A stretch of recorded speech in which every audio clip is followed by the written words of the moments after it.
Glenn Clark Radio, talking about the sports you do and don't know, both within and surrounding Baltimore. Don't ask him about preseason games, oh no, stuff and things in Griffin Basso. Despite it being on the internet, he can call it what he wants, so Glenn Clark Radio, Glenn Clark Radio, Glenn Clark Radio.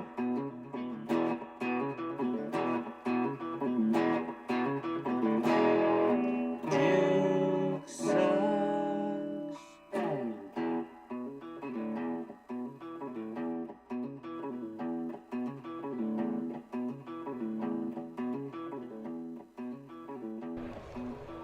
Even bigger lead now for Enrique. This one's crushed to right. James Wood turns over his shoulder and can only watch it. Leody Taveras, 2-run shot into the Nationals bullpen. And we have our first runs this afternoon. It's 2-0 Baltimore. That's how it sounded on MLB TV and MLB Network yesterday. The Orioles wrap up exhibition baseball season with a win over the Nationals. And now We got our center fielder. right, yeah, Leody Taveras is the guy. I mean, he's going to be on the team for sure. Everything points to Thursday and opening day, and the Orioles will have to finalize their opening day roster between now and then. They normally don't do that until Thursday itself. Like at some point during the day, the news comes out, and I don't know if there'll be another tidbit or two that drops between now and then, somebody who gets optioned, but that's the next thing is final roster decisions, and we will find that out, and then opening day is next. It is a Thursday edition. Sorry, not a Thursday edition. It's a Tuesday edition, of Trying course. to skip I ahead. keep thinking about Thursday because we're excited. We're going to be at Quigley's. We're going to be hanging out starting at 9 a.m., 633 Portland Street, Quigley's Half Irish Pub. That's where we'll be celebrating opening day. We will be doing a show that will either be live or live to tape. We're working on that part of it. There will be special guests joining us, and we want you to show up like a polar bear. Whether that's just wearing a polar bear T-shirt, whether it's wearing a full-on polar bear costume. We believe one of you, at least, is going to be wearing a full-on polar bear costume. And anyone who shows up at Quigley's wearing anything polar bear related at all, you're going to receive a Crabs Beer Game Day T-shirt, courtesy of Pressbox. But you'll also be registered to win the grand prize, $250 in cash money, as well as another $100 in food and beverage credit from Live Casino and Hotel. If you join us Thursday, show up anywhere between 9 and 11:30. We're going to be outside. All you got to do is come over, show us your polar bear gear, and you'll be registered. We'll give you your T-shirt, and we'll get your information. Now, if you stick around, awesome. Awesome. We'd like to have you there all morning. I think Tim and Bel Air is going to make a cameo appearance at Quigley's on Thursday, which makes me very happy because it'll be one of those times I get to see Tim where I'm not eating something disgusting. Well, maybe. Yeah. You're going to try We'll to change see. that somehow. I prefer those times when I get to see my buddy Tim in Bel Air. But anybody who's coming out, we'll be happy to see you. It's going to be a great atmosphere, celebrating the start of the season, get great crushes while you're there. But the big part is we want you to wear something polar bear related. Anything at all polar bear related. And you'll get that T-shirt, and you'll be registered to win the grand prize. $250 in cash, $100 in food and beverage credit from Live Casino and Hotel. And again, if you have to duck out, all good. If you have other plans, all good. Show up somewhere between there and at 11:30, Whoever we pick, if you're not present, we'll Venmo you your winnings, and we can email you your winnings from Live Casino and Hotel if you're not there at that point. But you got to be there sometime between 9 and 11:30 on Thursday, and you must be 21 or over in order to win. That's that. We'll see you Thursday morning at Quigley's Half Irish Pub, just directly across from Camden Yards. On the program today, Stan the Fan is going to join us in a few minutes. We will make our annual MLB predictions, the ones that he still owes us lunch for from last year. So it's the annual Stan owes us a lunch day, but we're never going to get it. I believe he is officially 0 for 2 in our when we've done this over the years.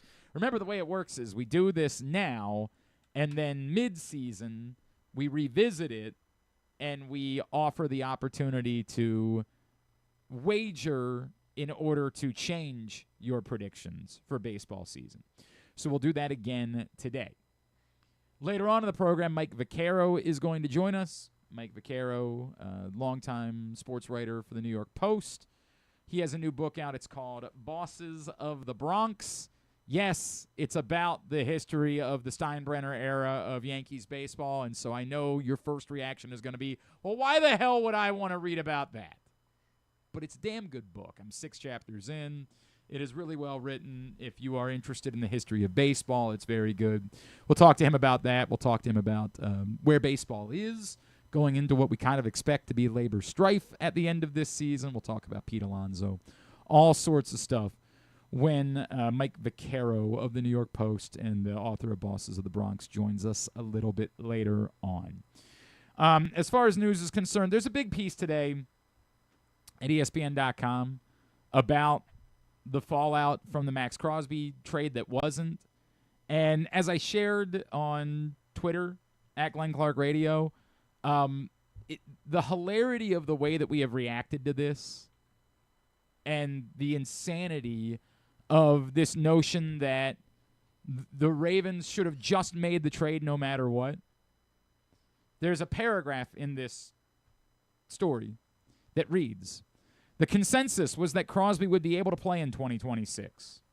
The Ravens' concern centered on the uncertainty of Crosby's durability after a couple of seasons in Baltimore because of a degenerative issue in his knee, a source told ESPN.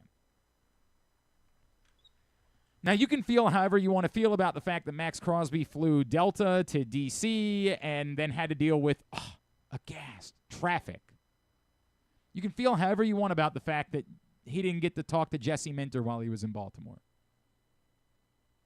But the notion that a team discovered a degenerative issue, not the meniscus tear, a degenerative issue with a player's knee while doing their medical work, and your response is, yeah, but they're scumbags for not doing the trade,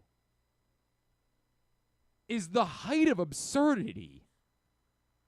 Yes, the timing was unfortunate, and there were other moves that were made that may or may not have been made based on what we thought was a trade that was going to happen. But imagine a team looking at a knee, getting a second opinion and saying, yeah, that looks like it's degenerative. And then just saying, the hell with it, we'll give it a shot anyway, for 2 first-round picks. You don't have to be a Ravens apologist in order to make that say, it probably would not be a smart way of doing business. And, again, the over-the-top response to this has been outlandish, has been absurd. And it dates back to what we talked about when I saw that video from Diana Rossini saying, yeah, but like, why do they care about anything beyond 2 years? This is really only about the next 2 years. What?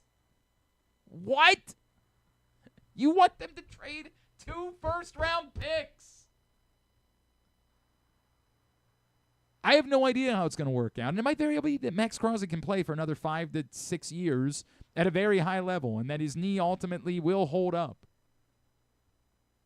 But if you don't hear those words, degenerative issue, and your first thought isn't, you know what, maybe in the end they might have made the right call on this one. We'll find out I mean, a lot of it I'll have to do is, does Trey Hendrickson hold up health-wise? But I can certainly understand looking at that and saying, yeah, that's not – we thought he had a torn meniscus. That's what you told us. We didn't think that we were looking at, like, the potential for this to be bone on bone.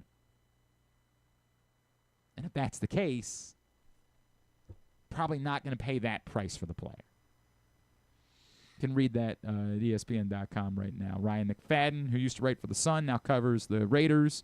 He was part of it. I know Jameson was part of it. I think Jeremy Fowler was part of this story. Big piece today about how everything unfolded between the Ravens and Raiders. It's funny because I also said I don't think the only fallout from the trade might be that the Raiders don't want to do a deal with the Ravens, but actually in the story it suggests the Raiders aren't even mad. Like, they're like, yeah, we get it.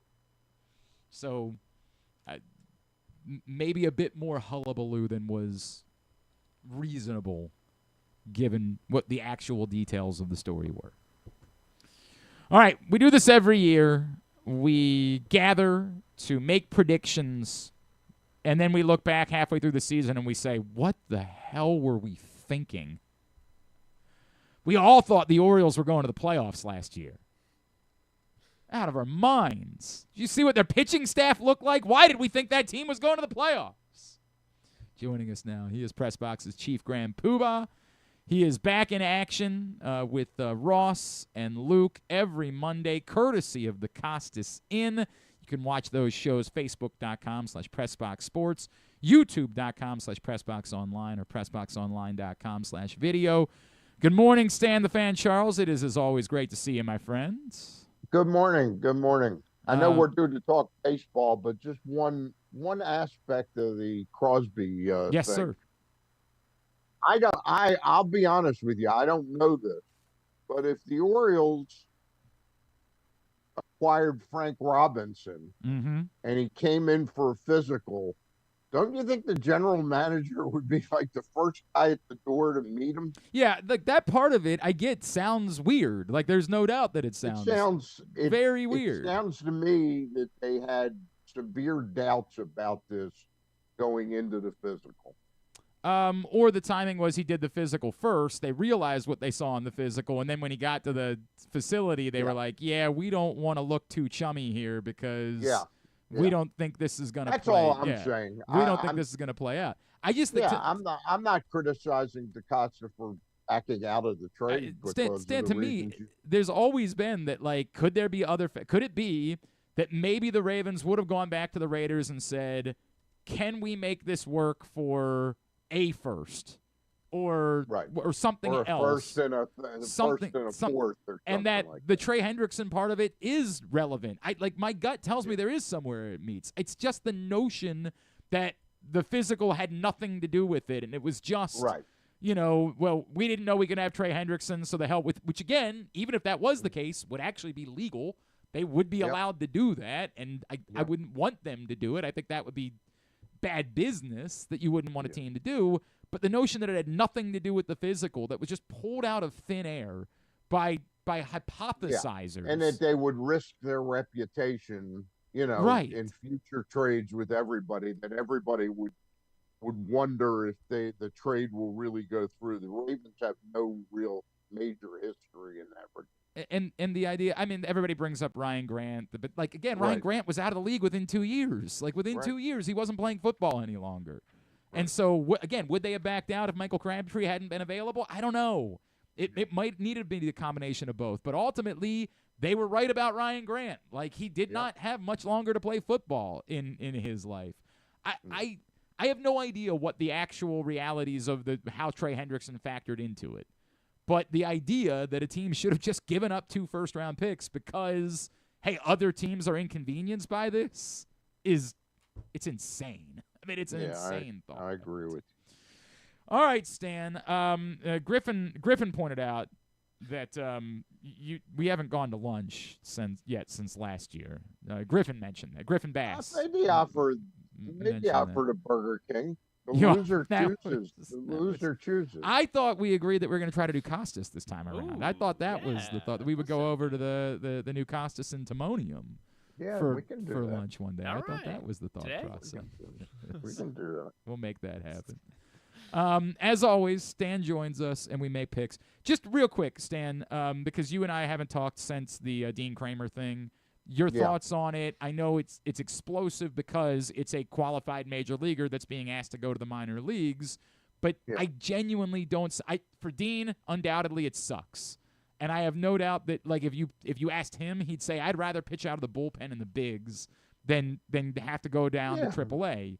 But understanding what Mike Elias said about we want to keep him stretched out, we don't want him pitching out of the bullpen. Are you okay with it? What is your thought on Dean Kramer being sent down? Well, I wrote a column that was online yesterday, and I addressed that, but I'm happy to address it here. I feel bad for Dean, but I think he in the pecking order, I think he is the sixth best starter. So while I feel bad for him and I root for Dean, I'm Jewish and Dean's Jewish. I appreciate it. It's a matter of pride. I did read your column. It's a matter by the way, of Stan. pride for our community to have a big leaguer. I don't think that part of it gets talked about enough outside the community. Like what he mean. We had Donald Wright, the baseball coach at Beth Tafilo, on. And like he has almost adopted Beth Tafilo and the baseball program there, and he is very much a hero in the Jewish community. So I did in your column appreciate you talking about that part of it. But to call it like shocking and stunning, I mean, this was sort of a storm that we saw in the distance. Somebody was going to be out of the rotation. You don't need 6 starters on March 26th. You need a lot of times you only need 4 with off days and weather cancellations.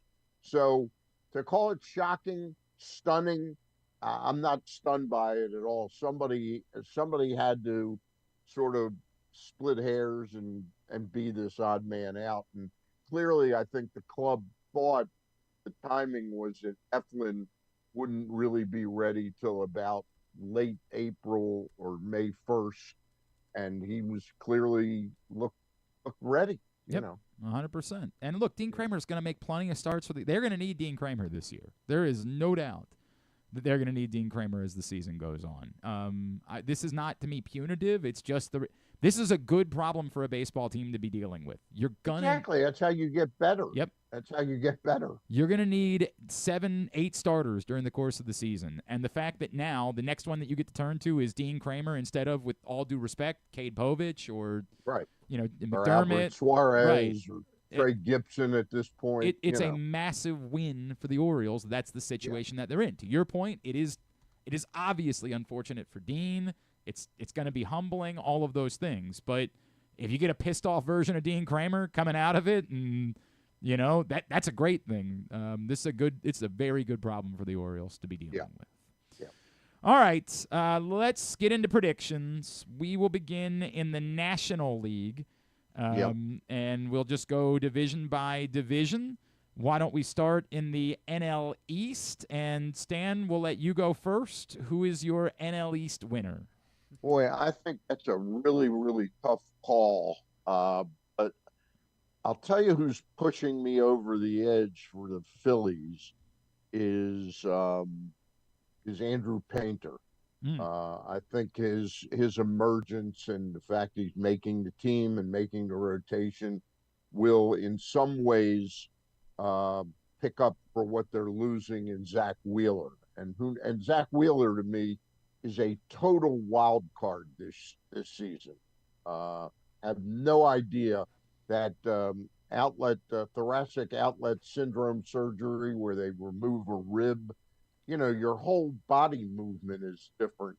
There have been very few guys that have made it and are doing well with that. So I think whether they can get anything out of Wheeler is questionable. I think Painter is enough, and the pitching injuries to Atlanta are pretty devastating at this point.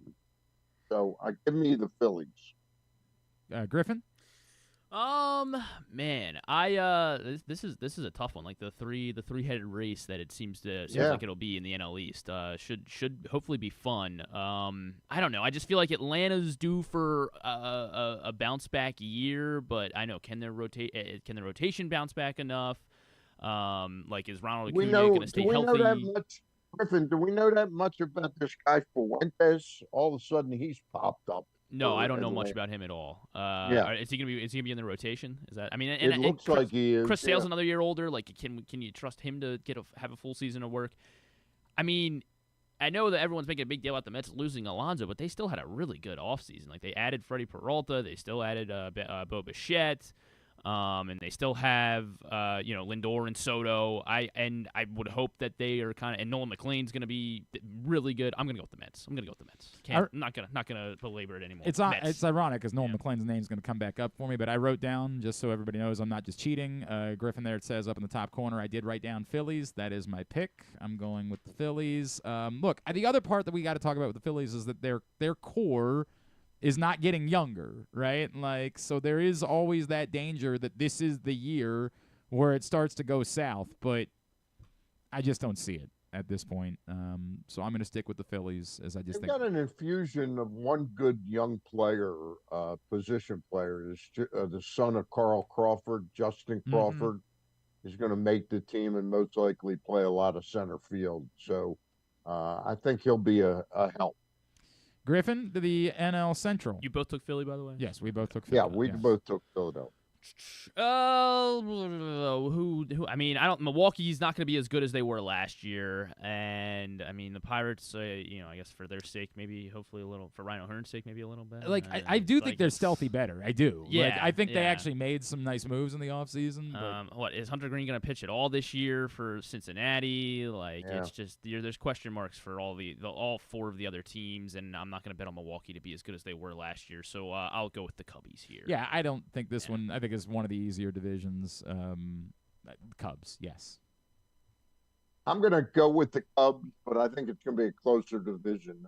Terry Francona will milk everything he can out of Cincinnati. Milwaukee, we keep saying every year that they're not going to be as good, and they've got some kind of secret sauce there. And I think Pittsburgh's pitching could be really, really a difference maker. Bubba Chandler on top of Paul Skeens. And Kevin, what's his name? Kevin O'Connor. Oh, yes. Yeah, I know he's not making the team out of training camp. Extra bit out of Connor Griffin. Connor Griffin. Yeah, Connor Griffin. Yeah, Connor Griffin. Yes, Ryan O'Hearn is the O-man. Yeah. I think that Pittsburgh's going to be a lot better. I think they made some nice moves. Spencer Horwitz is going to be back. That's right. That's right. Speaking of the Baltimore Jewish community, we'll get back to them. We'll get back to the Pirates. They are going to come back up in the conversation. Okay. I'll start in the West, and you're not going to believe this, but I'm going to go with the Colorado? Los Angeles Dodgers. I know it's really out there. If I pick Colorado and they win the division, can I get the bonus points? No. I'm going to go with lunch on different days. No, I'm going to go with the Los Angeles Dodgers to win the NL West. Crazy out there. Oh, I'll follow suit. Glenn. Wow, what a think bold. The Dodgers are a tiny bit better. I'll Just tell you the team that I think is going to really fall back this year is the San Diego Padres. I don't think they're going to be very relevant. Okay. Wow. All right. No, not a fan of Craig Stammen. I think that was a bad hire. I think it was a bad hire. I don't know Craig Stammen, but I don't think that team needed a first-time manager. I think they needed sort of I think Buck would have been very good for them, but their pitching is really, really questionable. Mike King, maybe he was just tossing the ball in spring, but he was awful. Buehler, who they announced made the team, then promptly went out and pitched. I forgot who. I think it was against Seattle. Gave up 8 runs in 3 innings. Nick Pavetta's their opening day starter. Musgrove starting on the IL again. I just don't think they're going to be very good. I mean, I guess that's because like when you're looking at some of the odds thing, like the Dodgers to win 100 games is like minus 225 or something. It's nuts. Like you're not getting nuts. And I guess it's kind of like the rest of the West looks awful. Like they don't look like they're going to be able to compete. So maybe that is maybe that's not a good bet because you're getting minus 200 odds. So. All right. So we're all on the Dodgers now to our NL wildcard teams. Stan. I'll go with the New York Mets as a wild card team. All right. You can go. Give me all three of yours. Oh, okay. I'll go with the Mets. I'll go with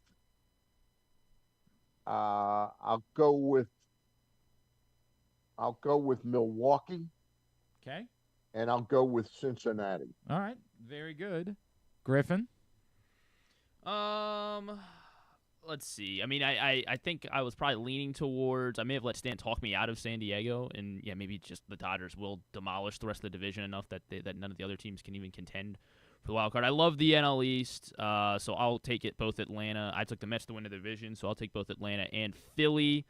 And then one more team from the Central will go with Milwaukee. So Milwaukee, Atlanta, Philly. I, too, will go with the Mets and Braves as two of my wild card teams, but I'll be the one to do it. I will take the Pittsburgh Pirates to be my third wild card team. And some of the arguments you just made, Stan. It's not outrageous at all. I mean, obviously, you know, if Paul Skeens is healthy and they don't suddenly decide to trade him for whatever reason, like, you know what you're getting there. But as Stan brought up, like, I look at that roster, and it looks a bit more complete to me than the Pirates teams that we've thought about in recent years. And I get it, like Brian Reynolds would have to bounce back a little bit, and like, is O'Neal Cruz ever going to be the guy that we thought he was going to be? Like, there's questions there, but there's questions about the Orioles that are similar in that way. So I'm going to be bullish, and I'm going to go with the Pirates as my third wild card. So then, Griffin, you lead off with our NL pennant winner. Ooh, jeez. Oh, my gosh. Wow. Do I go out on a limb here and go ahead and take the team with all the players? Right. The one with everybody. Yeah. I wish I could. I mean, I don't know. I wish I could pick one of these NL East teams. I don't think I can. I'll take the Dodgers to win the NL pennant. I am really sure because I want to go somewhere else just because it would be so good for baseball if it was somebody besides the Dodgers. But I'm going to go with the Dodgers. I'm going to have them as my NL pennant winner. I'm gonna be bold here. All right. I like what I've seen from the Cubs pitching during spring training. I'm going to go with the Cubs represent the National. Look at Stan going out on a limb. Look at this. Yeah. This is why. Thanks. Hey, thanks. This Stan. is why we're going to be dining on Stan again. Coming up. Although the good news for Stan is if he wants to change his mind at the All-Star break, he only has to bet $1 in order to get in on the Dodgers. That's right. Are we going to try to bet him up maybe? Yeah. Right. Like we're going to change to the Mets, you know. All right, award winners in the National League. We'll begin with Rookie of the Year. Who's first here? Is that me? Am I first Rookie of the Year? I'll go first. How about if I go first? We were doing it in order, Stan. I was trying to keep order here. Oh, okay. I didn't realize there was an order. Yeah, we had been. Okay, you had started the whole thing. I'll go with Nolan McLean, former Orioles draft pick. Oh, that's right. He is a rookie. That's right. Yep. Yeah, he still qualifies 100%, despite the fact that he pitched a little bit. Yeah, I'll go Nolan McLean. Look, I know he wasn't like dominant in the World Baseball Classic, but I think he reminded you of why it is that he's the favorite. I'm going Nolan McLean. That's the answer.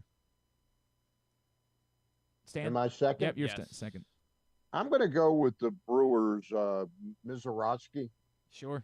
Is he? I don't know if he's eligible. Yeah, I think he lost eligibility, Stan. I thought I checked it this morning. Hang on a second. Can you double check it real quick? Mizorowski, Rookie of the Year, eligible 2026. The answer is... he was... He exceeded rookie. According to... no, he is not eligible. No. And then I'll go with McLean as well. All right. Okay. right. I'll go with McLean. I mean, yeah. I thought I'd looked that up. Yeah, somewhere it's weird because there are places where like they've written about him as being a Rookie of the Year candidate, but according to, I just want to see. I just Googled it. Jim Mizorowski, rookie because I status. guess he got hurt so early. He exceeded 50 innings pitched. Okay. Is Jim Mizorowski Jacob Mizorowski? Jacob Mizorowski. My AI says yes, he's considered a rookie. So I mean, if you really want to take he threw 66 innings last year, and the cutoff is 50. Okay. To be eligible. Well, how many innings did McLean throw? He threw like 40-ish. Hang on a second. Like, Noel he got McLean like the threw. maximum. Let me make sure that I have this right. Noel McLean last year threw 48. Ha! Yeah. Ha! 48. And the cutoff Hold is. on. They pulled him a couple innings early. Yeah, right. Right. 1 or 2 starts to make sure. To no longer be. Okay, now he's not a rookie, so I'm going to go with McLean. All right. I'm going to go with you. The cutoff is 50 innings. I mean, I guess it would be weird if Glenn's saying that he thinks the Pirates make the playoffs, and then I pick Connor Griffin when I pick the Mets to win the division. Yeah, right. That would be odd. I mean, I also want to be like you would be hedging bets. Yeah, that's true. That's true. Kind of. I like that guy Weatherholt out of St. Louis too. I guess he's probably not going to be able to do enough. He's going to just be buried on that team that's not going to win many games. I guess I'll go ahead and make the safe pick as well. I'll do McLean. All right, very good. And then a Cy Young winner, Stan. That's back to you. I'm going to go with this guy, Skeens. I think he's pretty good. I hear. Yeah, I hear he's okay. Griffin. I mean, like I'd love to be different again. Yamamoto looked really good in the postseason. He did. Do it. You won't. Christopher Sanchez is the third best odds. That's interesting. Have some guts, Griffin. Yeah, but like then I'm gonna be picking I'm gonna pick Scooble again too, and then he's gonna win it 3 years in a row. Maybe he's really good. So and then Skeens is gonna go back to back too. What if Ohtani wins it? All right, I guess I'll take Skeens. All right, and let's make it very interesting. I'll go with Paul Skeens. Really compelling what we're doing here. And then MVP, that would be Griffin. National League MVP, you say. And there's a guy that pitches and hits for that team that we picked to win the pennant. I'll take Ohtani. Yeah, it's outrageous. It's outrageous. Stan. Oh no, I'm next. Ohtani. You guys are both going with Ohtani for MVP? Yeah. I'm going to go with Kyle Schwarber. There we go. There we go. How many he's going to have to hit so many home runs, Stan? I'd have to hit 60.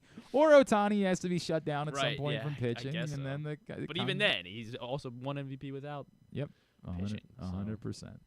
All right. With Kyle Schwarber. All right. That is a bold pick. Now, to the American League. We begin in the East. Your AL East winner, this is me, correct? That starts. I'm really torn here because coming into the year, I was really bullish about the Blue Jays, but given their injuries, I can't do it, and I hate defaulting, but I'm defaulting to the Yankees, who I know right now, pitching-wise, it doesn't look great, but I think they're going to have – it's funny, like I consider the Diamondbacks as one of my wild card teams in the NL because I know we're down on the pitching, but like they could get Corbin Burns back in the summer, and like if Zach Gallen does find that that version, exactly the same as what they were last year. Like it doesn't right, but they didn't have Corbin Burns. Well, yeah, right? they didn't have. There is a path to me pitching wise. The Yankees pitching does not look great at the moment, but they're gonna have it. I'm gonna default Yankees. Yankees, my AL East winner. Who's second? You are second, Stan. I'm going with the Boston Red Sox. Ooh, they are definitely on the come.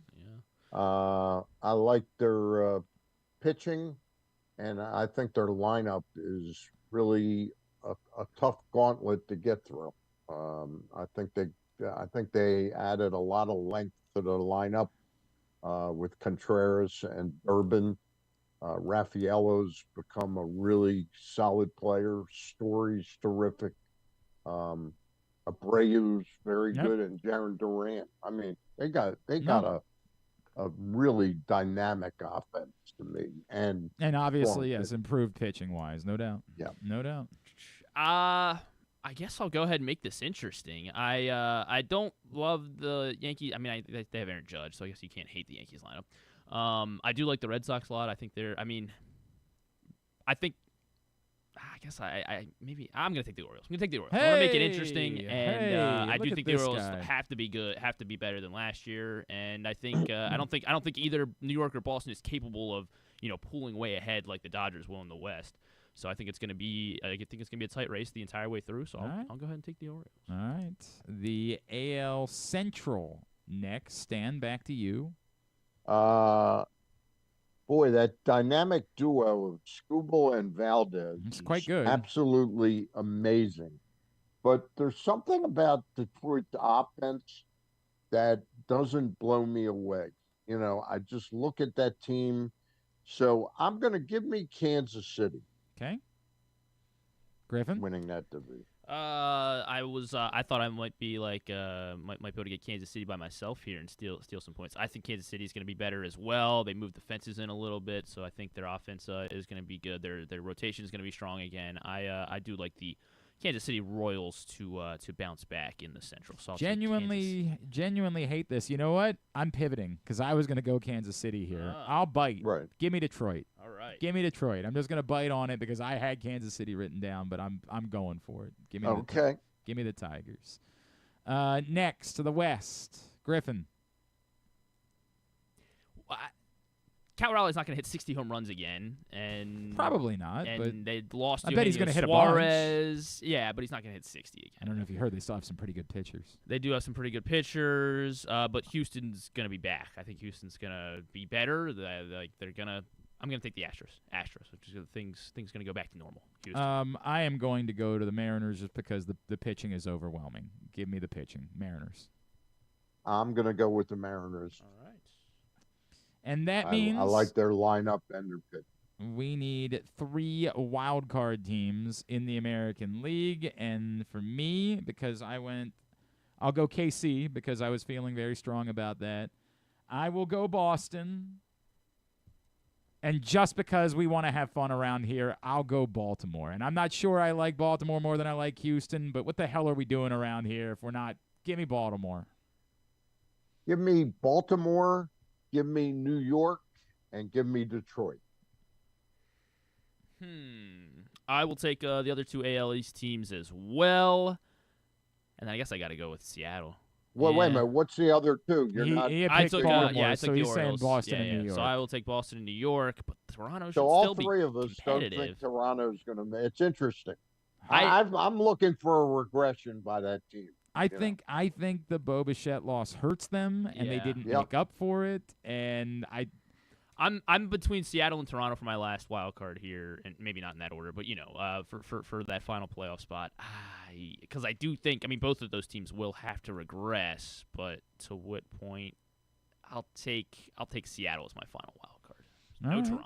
All right, and that means now Rookie of the Year in the American League, and that's you, Stan. I'm going with Chase the Lauder of the Guardians. Ooh, little off the radar. Griffin. Do I take one of? Do I take an Oriole? Do I take Dylan Beavers? Do I take? Oh gosh, that guy Connolly Early starting in the minors, right, with Boston. No, he's actually starting in the majors. Shoot.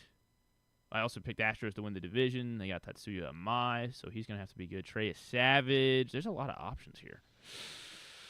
I like the Lauder as well. I'll go with Kevin McGonigal. It's funny because you brought up Savage and Akamoto, I believe, is the favorite to win. Should we pick the pennant first, or we? Oh, we did this out of order. You're right. Well, whatever. We're already here now. It's a little bit too late. I was leaning towards McGonigal because I just picked Detroit to win. The AL Central. So give me McGonigal. All right. Yes, we can go back. AL pennant winner. My apologies. We can pivot back to that, and then that would mean that you're up first, Griffin. Does Houston get back to? I'll take if they stay healthy. I think it's hard to not. Even though I just picked them to lose the division, I'll take Boston. I'm gonna ride with the Tigers. I'm gonna ride with it. Stan. Okay. Scubal's last year. I'm a Boston guy this year. Really bullish about the Red Sox. Really bullish about the Red Sox. Now back to the American League award winners, and give me yours. Oh, I go first, I think. Cy Young, and you're not going to believe it. Tarek Skubal is going to be my choice to win the Cy Young in the American League. Really? I know. I'm really going off the beaten path with that. Stan, you're next. Sorry. I'm going to go with Tarek Skubal. I mean, I guess if the Orioles win the division, they'd have to have some pitcher. You want to go Kyle Bradish? You want to go Bradish? Go for or it. they got a left-hander. Yeah, Trevor Rogers. I will go with a left-hander. I guess I'll take Tarek Skubal. Yeah, that's very bold of you. Very, very bold of you. Stan, MVP? MVP of the American League. Boy, that is I'm going to say that Bobby Witt has a outrageous season. Griffin? I mean, I think the Orioles can be really good. And Do it. I think Do it. would mean probably their shortstop as well has to be really good. Do it. Have some balls. Yeah, Griffin. right? What are we doing? I mean, just go drive your boat in the Strait of Hormuz. Well, come on, man. Well, if Boston's be really good. That's right. Roman Anthony's should have a great year too. I already put my Gunnar Henderson bet in, so I feel like I should do it by not picking him here. Oh, you come on. All right, I'll pick Gunnar Henderson. Gunnar Henderson. Look at you living a little. That's stupid. Bobby Witt Jr. is also my pick, Stan. Wow. What a dumb bet that was. You guys, neither of you are picking the guy in New York? Yeah, Aaron Judge. Yeah, you coaxed him into it, right? Glenn. You coaxed him into it. Now, your World Series winner. I don't even remember who everybody's picks were. Now that I think about it, I genuinely don't. But Griffin, you're first. So wait, do I have to pick one of my two pennant winners? I guess I could go around that, right? If I wanted to hedge in some way. I don't think we've ever considered this before. Yeah. I picked Boston and L.A. I guess you're technically allowed to pick something else. That's fine. Didn't was it 2018 when who did the Red Sox beat in 2010? Was that L.A.? Was that against L.A.? Yeah. Yeah, that's right. Do we get that? Do we get a repeat of the 2018 World Series and they end what seemingly a dynasty in Dodgerland? Nah, I'll take the Dodgers to beat the. I don't have to pick the Red Sox. No, you're just picking the World Series winner, right? Dodgers over Yankees. I mean, no, you're just picking.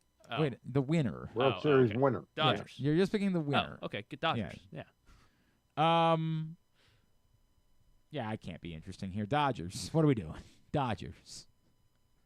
I'm going to go with Seattle.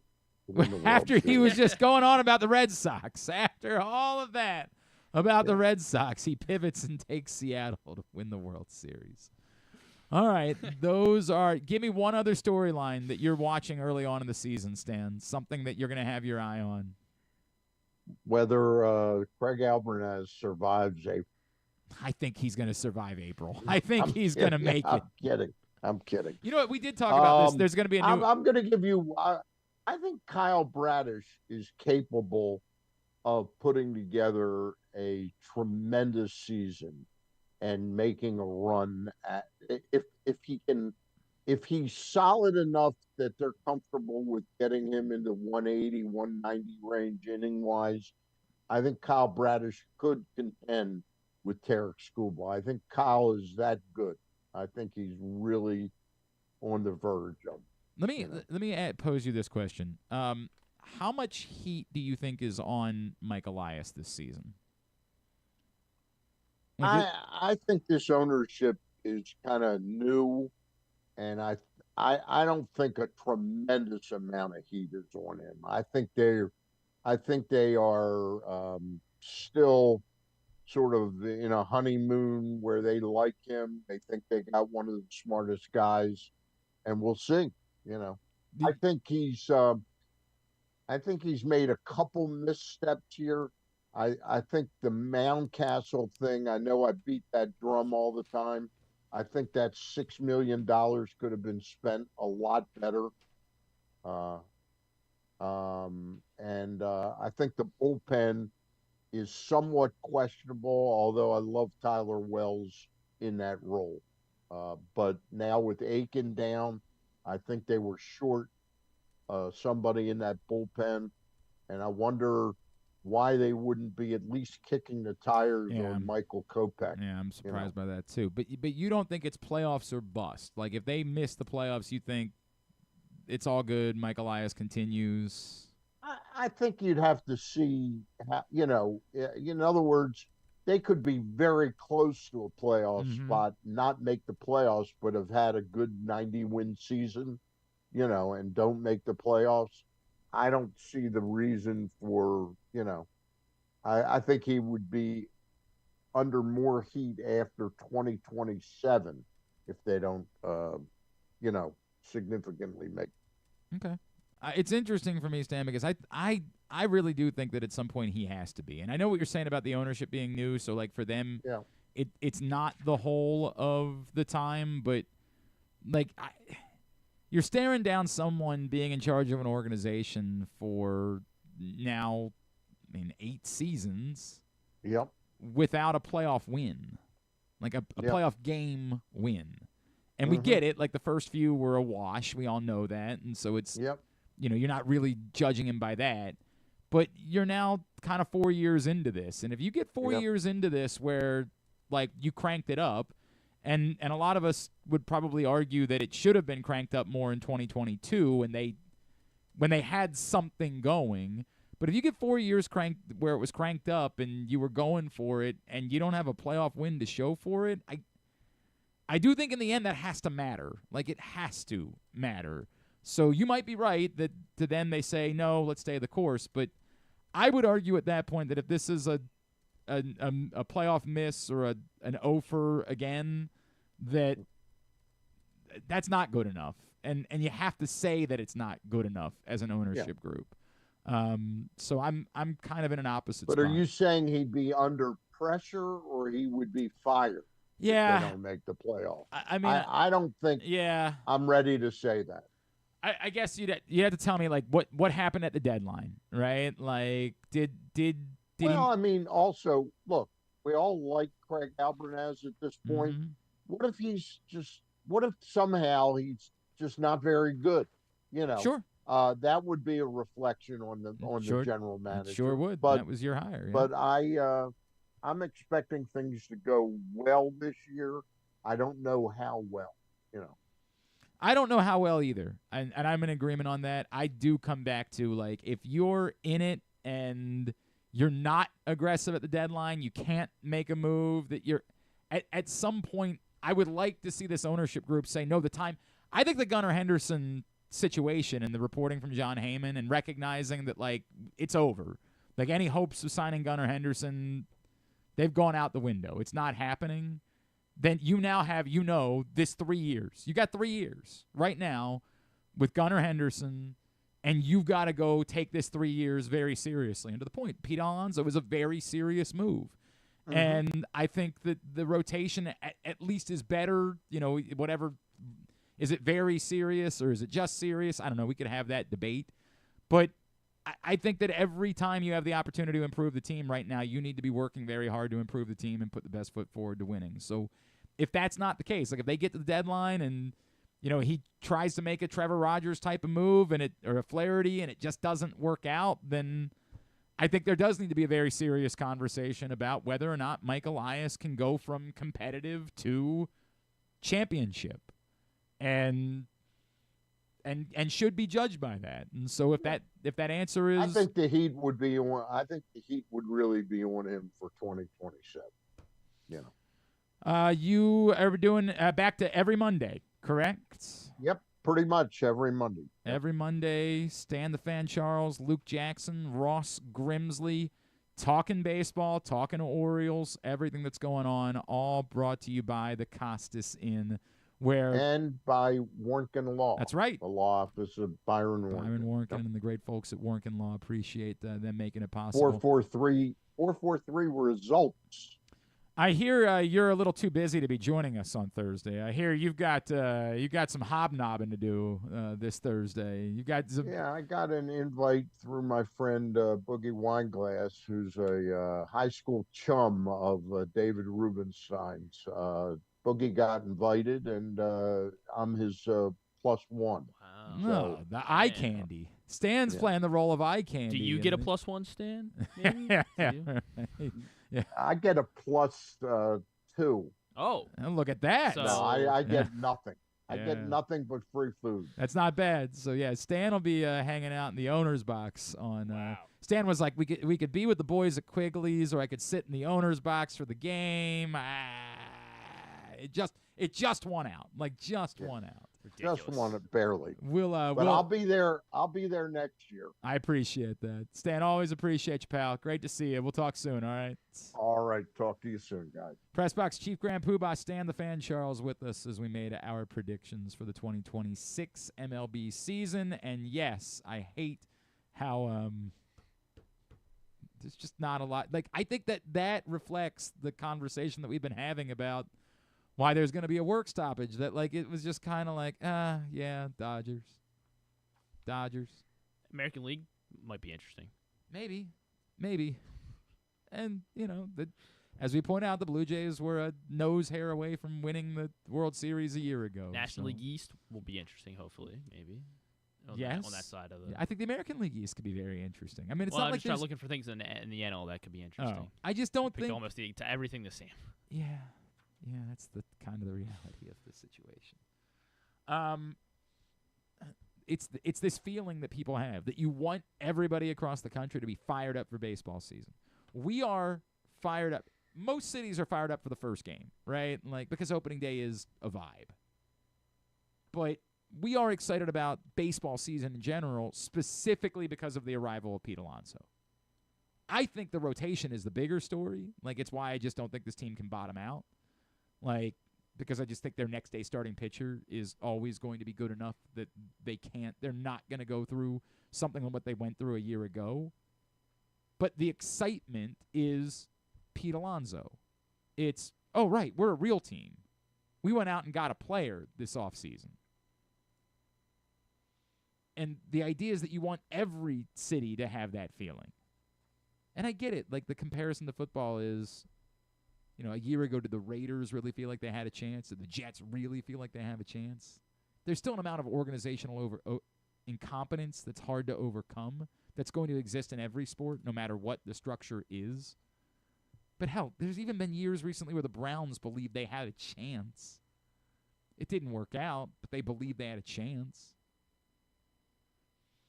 And the Jets, the Aaron Rodgers year, certainly believed they had a chance. It's that's missing. We'll talk about it more. Mike Vaccaro is going to join us. He's got a book about the history of the George Steinbrenner era of Yankees baseball, but I want to talk to him about that and maybe how it bleeds in to the topic about this feeling the week leading up to opening day. Today's show is also brought to you by County Sports Zone. CountySports.zone is the website for you to find out more about high school sports as we are past the championship season in basketball. If you missed any of it, find it there. But now lots of lacrosse, lots of baseball and softball at CountySports.zone. Proudly sponsored by your local Toyota dealer and buyatoyota.com. March Mania is on at Live Casino. And you can get a front row seat for all the action at Sports and Social. Raise your game with massive wall-to-wall TVs. And raise a cheer with your favorite beers, cocktails, and an all-star menu. Best of all, you could win huge prizes every game. Don't get benched. Book your table at Live Casino. At Arundel Mills. Must be 21. Please play responsibly. For help, visit mdgamblinghelp.org or call 1-800-GAMBLER.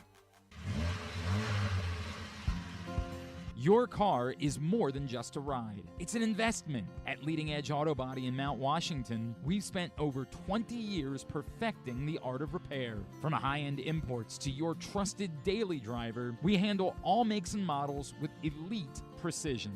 Our team holds the highest honors in the industry, including ASE Master, iCar Platinum, and specialized aluminum certifications. We make it easy with free towing, pickup, and delivery because at Leading Edge, customer satisfaction comes first. And remember, with insurance, it's your car and it's your choice. Choose the experts. Leading Edge Auto Body. Quality you can see. Service you can trust. Go to leadingedautobody.com today.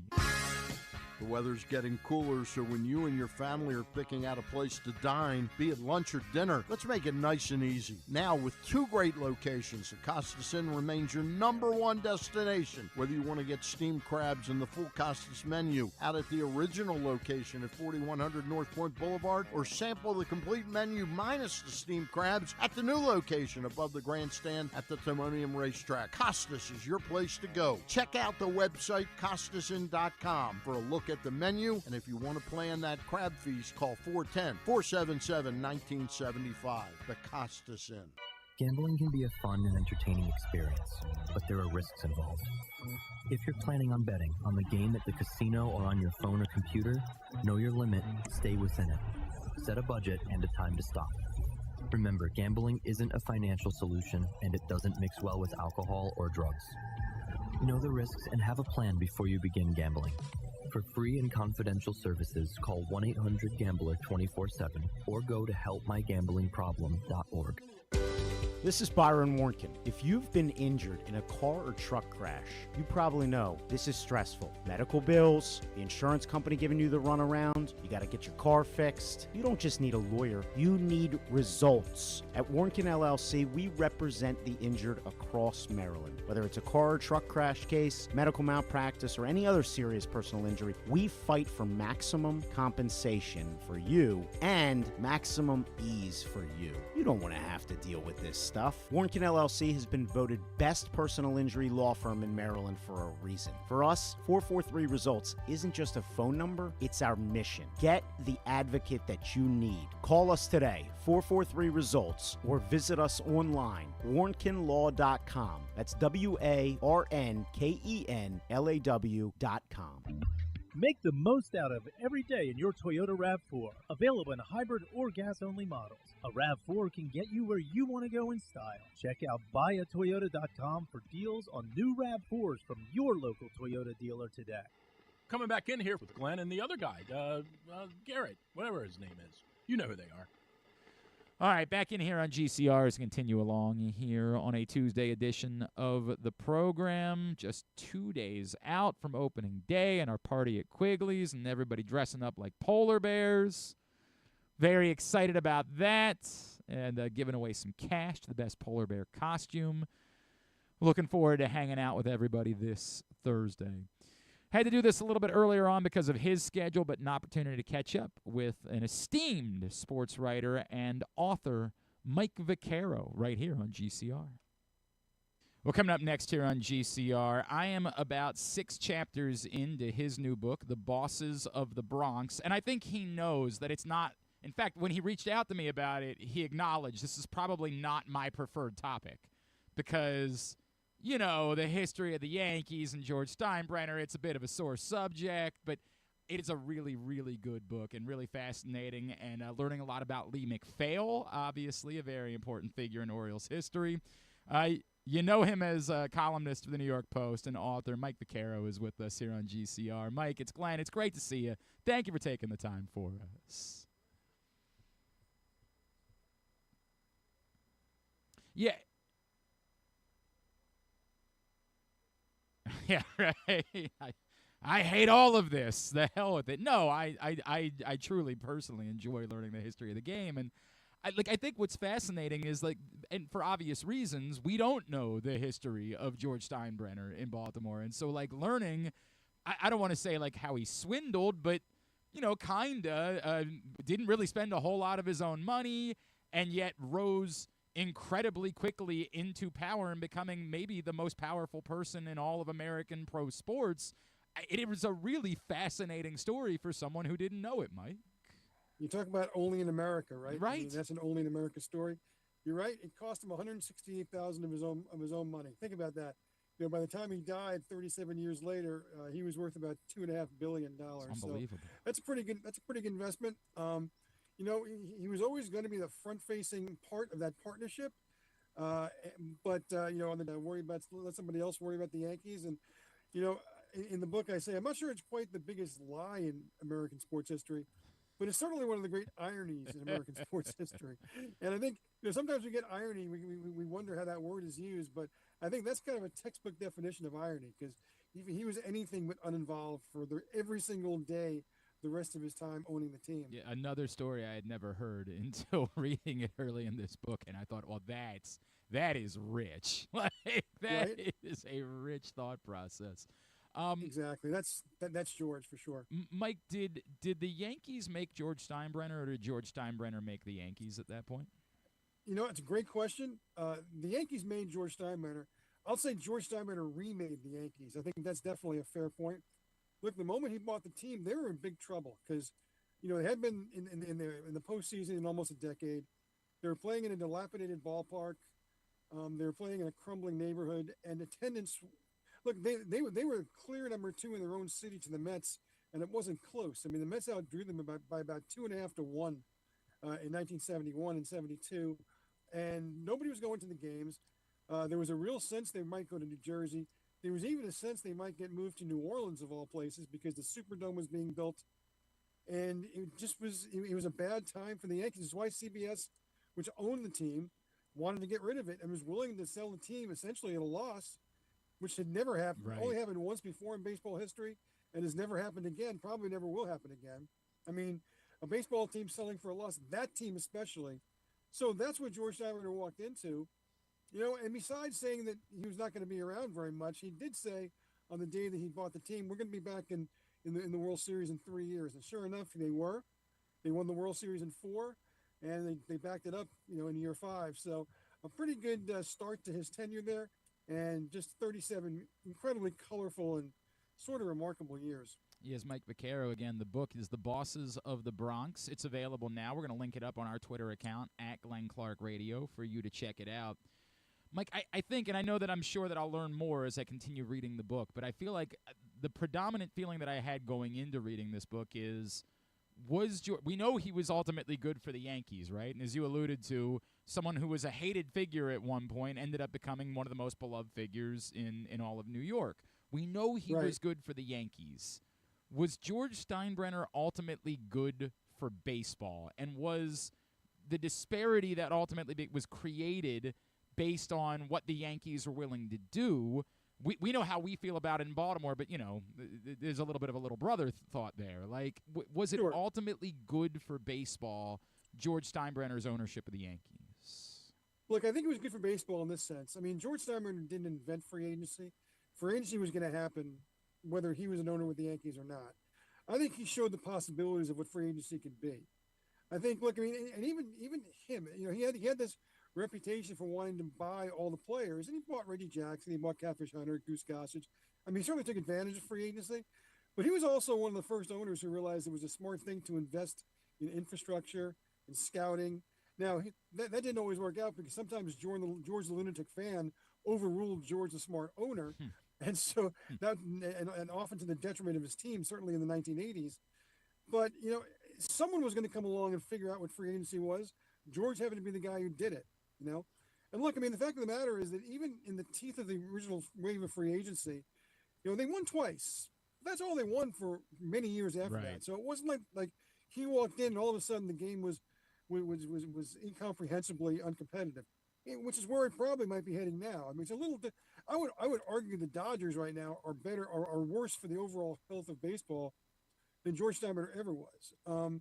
And that's probably, you know, you'd probably feel differently as a Yankees fan. Yeah. If it was if the people on the Yankees were the same Dodgers, that just had, you know, bottomless pockets. But even in his day, George didn't have bottomless pockets. I mean, a lot of times he wasn't the top bidder for his free agents, but he knew how to use New York City, the Yankees, their history, their logo, their tradition, you know, as a real asset. And that was, as much as anything, what allowed him to be able to build the team that he built. Well, I guess the other argument would be the wildest era of spending maybe was post the greatest era of George Steinbrenner's Yankees, right? That like 96 to 2001 stretch that, you know, of course, only ever happened because of that rat fink Jeffrey Mayer. We'll never forgive you, kid. But like you would argue that was not really about the wild spending that then we associated with the years that followed that. What's funny about that, Glenn, is the fact that, you know, who was the best team in the baseball in that time? It was the Yankees. And really, you know, they were able to keep that team together because, you know, that was still a time in American sports where I think there were athletes who believed in the culture they were building together. So, Bernie Williams could have gotten more money from the Red Sox when his time came free agency. Derek Jeter could have put his services up for the highest bidder, never did. A lot of those guys, it meant something to be a Yankee. Now, they weren't underpaid like grossly. You're not going to hold a telethon for any of those guys. Right, but and the irony is that after that great Yankee run ended in 2001, kind of coincides with when the Yankees decided to actually behave the way a lot of other teams were behaving and get the Jason Giambi's every year, get the Mike Mussina. Sorry to bring that name thanks up. a lot. Thanks a lot, Mike. Appreciate the reminder. You're going to hang up on me now. I get it. But but it didn't work for the Yankees. They didn't win. They didn't win again. With that particular group, they didn't win again until 2009. Mm-hmm. And I know no one's going to find their heart bleeding because the Yankees had to go a couple of years between winning championships. But it really does kind of emphasize that money isn't everything, but money certainly helps. And it takes a big market guy to say something like, yeah, money's not everything. Well, you know what? I know in Baltimore and Pittsburgh and Kansas City, it's a lot, right? Argument, and those are fair. And those are fair arguments. I mean, there's no question about it. And I think the irony now, right? I mean, I think Hal Steinbrenner, made a comment after the Dodgers spending spree this year, was kind of misinterpreted as him almost crying poverty, which he wasn't doing, but it's hilarious and probably is karmic payback for all the years that the Steinbrenner family, mostly George, essentially acted like the Dodgers did, and and kind of dismissed all the complaints. Well, now you're on the other side of it, and look, they're on the other side of it in their own city. I mean, Steve Cohen for the Mets has about $22 million at his disposal. When George was building the Yankees, the owner of the Mets was a lady named Lorinda de Roulet, and this is a true story. Right. She would ask for the baseballs that were fouled off to get put back, so they could wash them off and use them again tomorrow. So that's what George was going up against. Hal's not going up against that with the Mets now anymore. That's for sure. That's wild. Mike, I feel like, and again, the book is The Bosses of the Bronx. I feel like what we're talking about, this topic, and George Steinbrenner sort of butts up against where we are right now in baseball and the moment that we all think is about to unfold after the 2026 season, and whether or not we've reached a breaking point that it is worth it to the owners, everybody other than Dodgers ownership, to hold their ground. If it causes a work stoppage, if you miss the season, the hell with it. But there has to be a fight over a salary cap and a salary floor. And we know the players are going to fight like hell about it, and they have shown no willingness to budge about the topic. But for the overall health of baseball, does it require there to be maybe a prolonged fight in order to try to get things a little bit more uniform and allow for more cities to feel the excitement about the start of baseball season here this week? I totally agree with that. I mean, I almost would say a work stoppage is worth it as long as by the time it's resolved, they have something in place that's going to exist for 50 years. You just never hear about these looming just calamitous confrontations in other sports. There are other work stoppages, and they last. And the NHL lost a season once. I get that, but you know what? When they came back a stronger league, and there hasn't been much labor strife since. The problem with baseball, it's not the stoppages. It's at the moment the ink is dry on the contract, you're counting down until the end of the next CBA. Sure. And that's what you've been doing for 60 years around here. So that's what I think. I think even most baseball fans, while they don't want to see a season lost, they don't want to see 60 games lost. They would rather not see a stoppage at all. But if you're going to tell me that by the end of it, whatever is resolved, however it's resolved, it'll allow for at least relative peace for a substantial amount of time, and so we don't have to keep going back to this over and over again, I think that's what you have to hope for. And look, I do think I understand that. I mean, the players feel like they have 60 years of past history of players who have gone to bat for them to live up to. And I understand there's a responsibility there. That said, you know what? I really believe now, even more than 94, 95, as much as devastating as that was, and a lot of fans really did come back, even after saying, well, I'll never come back again. You know what? You don't want to make that offer too often, because it's different. It's a different world now than it was then. There are a lot of options now, a lot more options than there were then. Give people a chance to do something else. Guess what? They'll find something else to do, and I'm not sure they'll ever come back quite as much as they did the last time. So I just think what you really need to have here is something that resolves this for a good long time. So it's not a consistent issue all the time. Mike, does it need to be a salary? I ask because twofold. Like, two guys that I know that we know from down here. My friend Zach Britton and I talked about it, and Chris Bassett was talking about it recently. Their argument is, look, the salary cap, we have more parity in this sport and more different champions than they have in the NFL where there is a salary cap, right? Like, that's their argument. I think it misses the point a little bit of, yes, but there's more cities in football where they feel the excitement going into the season and the belief that they have a chance than there is in baseball. Does it have to be a salary cap that fixes this moving forward?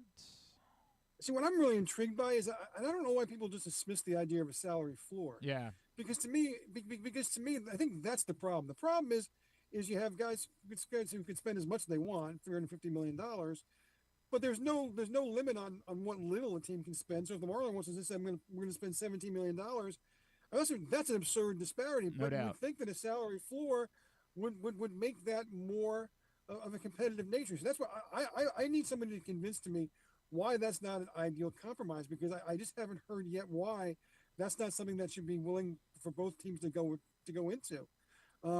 Look, I mean, I think as somebody who's been able to parlay my own career every couple of years into better jobs and higher money and whatever, I guess I'm kind of naturally resistant to somebody telling me there's a limit in how much money I can make. Mm-hmm. I mean, I hope this book sells 1 million copies, but you know what? Right. And if it does, I'm going to get a part of that. There's no limit to how much I can earn off my book. So why should a baseball player have any artificial limit on what they can earn? That argument is hard to really maintain when you're talking about contracts now that go in excess of $750 million. I mean, because there was a long time when I think the players could easily seize the moral high ground in these arguments. Because whatever the argument is about millionaires against billionaires, the millionaires are going to win. They're not going to win a lot of arguments, but against billionaires, they probably are, just because no one likes a billionaire. I mean, not that anybody doesn't like them, but when it's a labor fight. Yeah, sure. Right. The idea, right? So to me, I mean, and that's the thing is that I think the players are going to have a hard time getting people on their side for this because the money is just so over the top. But look, but here's the thing I want to also point to. Nobody's making as much as Devin Booker in baseball right now, not even Juan Soto, and so you can actually, as a player, the best players are always going to get paid. The question is, can the dynastic team stay dynastic because you can't now afford 5 players to make as much as Mookie Betts? You probably can't, but I can make the argument that does make for a more interesting sport because now one of those players has to play somebody else, and they can't all play in New York and Los Angeles. And I think that's probably the question and the issue that people in Baltimore and people in Minnesota and all the mid-market teams are all asking about. Why can't we just have an opportunity? Give us a chance. Right. Some teams are going to be mismanaged anyway. Of course. And you could argue that the Mets, across town are an example of what happens when you have money and you still can't get it done because sometimes you just got to have better people in charge. So, I mean, I think that it's hard for me right now when we're sitting here today, Glenn, and envision that this isn't going to result in a salary cap happening. I mean, that could be naive, and maybe they are just completely blind to the players who came before them and wanting to honor what their legacy that they've given. But man, it's why I'm really looking forward to this season, Glenn, because I know I'm probably going to have to put a lot of these games on the DVR just so I can watch them next year time, so I know what baseball will look like. It feels like that's the case. And Mike, I should ask, because we are excited about this season in Baltimore because the Orioles did make a little bit of a splash this offseason. Sure. You obviously guys are going to love Alonso. Everything about him so far, he has played all of the right notes. I mean, he has not just looked the part as a baseball player, but he is taken very seriously, which is funny because a lot of guys, Buck included, told me that wasn't really what he did in New York, was be that guy. But, boy, he has seemed to demand accountability from the day he arrived. What are the Orioles truly getting in Pete Alonso? How much of a difference is he going to make? Look, you're going to get a guy who's going to test the dimensions of Camden Yards in terms of, the farthest balls ever hit because he can hit moonshots. He's a good player. He's a very good player, though, and look, I mean, was he the perfect player? I kind of understand why the Mets weren't willing to go to the moon with him, only because he does have, he can't run very well, and, he's an okay, adequate fielder who's probably going to be a DH before the end of this contract, and all that's well and good, but you know what? 5 times a game, if you're watching a game and you're an Orioles fan, whether you're in the ballpark or whether you're at home watching it or listening in on your car, you're going to pull over and listen to his at-bat. You're going to watch his at-bat because, he might strike out. He might get into slumps, but sometimes he's going to hit baseballs that go over the moon, and he's a clutch player. Look, I mean, he's not just a guy who hits home runs in 9 free games. I mean, he hit one of the biggest home runs in the history of the Mets. And frankly, I thought that was going to be enough to carry the day, and he'd get a lifetime contract with the Mets because the home run he hit off Devin Williams 2 years ago in the playoffs. I mean, you can't have a more clutch moment than that. And so, he's a guy who thirsts for the big moment. He loves being in big games. And I think the Orioles are a perfect place for him because he's at the time of his career where I think he really does want to be a leader. And I think the Orioles offer him an opportunity for that kind of leadership role. He is Mike Vaccaro, and again, the book is The Bosses of the Bronx, and it is available right now. Check out our Twitter, @GlennClarkRadio. We have linked up to where you can get it. Again, even if you hate the Yankees as much as, I do and everybody else, it is a great history lesson for baseball fans about an era of baseball. I would encourage you to check it out. Mike, appreciate you taking the time. Give my best to the Boers family as we are rooting for Jack here at Stevenson locally. Thank you for sure. Thank you for doing this, and look forward to chatting again real soon, all right? I really appreciate it, Glenn. Thanks for having me on. It's Mike Vaccaro from up in New York. It is a very good read. Again, I understand the topic is tough for us, but it is a very good read, The Bosses of the Bronx. And I am learning a lot. And there is a lot of Lee McPhail early on in that book. All right, we come back in. We mentioned it earlier, a story up today at ESPN.com about the fallout from the Maxx Crosby trade that wasn't. Ryan McFadden, formerly of the Baltimore Sun, now with ESPN covering the Raiders, was at the center of this reporting. We'll talk to him about what we learned and do the Ravens deserve some of the crap that they've been getting about this? That's what we'll get into next. It is a Tuesday edition of Glenn Clark Radio. This is Stan the Fan. We talk all the time about our O's stepping up in the big moments, delivering when it matters most. If you've been injured in a car accident anywhere around Baltimore, that's your big moment, and you need someone who delivers. That's why I'm here to tell you about Warnken Injury Lawyers. They fight for Baltimore families every single day. Insurance companies play games. Warnken plays to win. So call 443-RESULTS. That's 443-RESULTS, or go to warnkenlaw.com. When you need results, it's right there in the number, 443-RESULTS. Your car is more than just a ride. It's an investment. At Leading Edge Auto Body in Mount Washington, we've spent over 20 years perfecting the art of repair. From high-end imports to your trusted daily driver, we handle all makes and models with elite precision. Our team holds the highest honors in the industry, including ASE Master, iCar Platinum, and specialized aluminum certifications. We make it easy with free towing, pickup, and delivery, because at Leading Edge, customer satisfaction comes first. And remember, with insurance, it's your car and it's your choice. Choose the experts. Leading Edge Auto Body. Quality you can see. Service you can trust. Go to leadingedgeautobody.com today. The weather's getting cooler, so when you and your family are picking out a place to dine, be it lunch or dinner, let's make it nice and easy. Now, with 2 great locations, the Costas Inn remains your #1 destination. Whether you want to get steamed crabs and the full Costas menu out at the original location at 4100 North Point Boulevard, or sample the complete menu minus the steamed crabs at the new location above the grandstand at the Timonium Racetrack. Costas is your place to go. Check out the website, CostasInn.com, for a look at the menu, and if you want to plan that crab feast, call 410-477-1975. The Costas Inn. Gambling can be a fun and entertaining experience, but there are risks involved. If you're planning on betting on the game at the casino or on your phone or computer, know your limit, stay within it. Set a budget and a time to stop. Remember, gambling isn't a financial solution, and it doesn't mix well with alcohol or drugs. Know the risks and have a plan before you begin gambling. For free and confidential services, call 1-800-GAMBLER 24/7 or go to helpmygamblingproblem.org.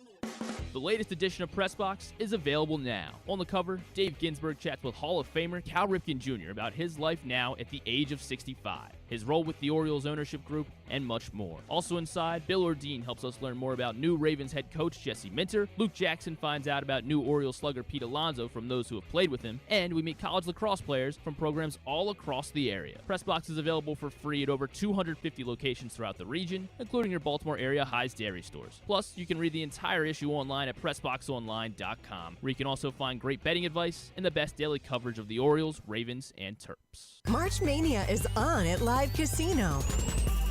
And you can get a front row seat for all the action at Sports and Social. Raise your game with massive wall-to-wall TVs. And raise a cheer with your favorite beers, cocktails, and an all-star menu. Best of all, you could win huge prizes every game. Don't get benched. Book your table at Live Casino. At Arundel Mills, must be 21. Please play responsibly. For help, visit mdgamblinghelp.org or call 1-800-GAMBLER. Contrary to what some people believe, I actually like this guy when he sleeps. Glenn Clark, talking sports. All right, back in here on GCR as we wind down for a Tuesday edition of the program. Don't forget, Thursday morning, we'll see you at Quigley's starting at 9 o'clock. There will be a show. There will be guests. There'll be giveaways. And the big grand prize for someone who shows up in polar bear attire between 9 and 11:30, you will be at least registered. Everyone who does, it's 21 or over, will be registered to win and will get a Krabs Beer and Game Day t-shirt from Pressbox. And someone, whoever has the best polar bear-related attire, will be walking out with $250 in cash plus another $100 in food and beverage credit from Live Casino and Hotel. You got to show up somewhere between 9 and 11:30 in order to register. You do not have to be present at 11:30 in order to win, but you got to show up somewhere in between there. We will see you at Quigley's. Delicious crushes as we celebrate the start of baseball season this Thursday morning. Can't wait to be hanging out with you. Interesting story today at ESPN.com, really diving into how things fell apart between the Baltimore Ravens and Maxx Crosby. How did we get here?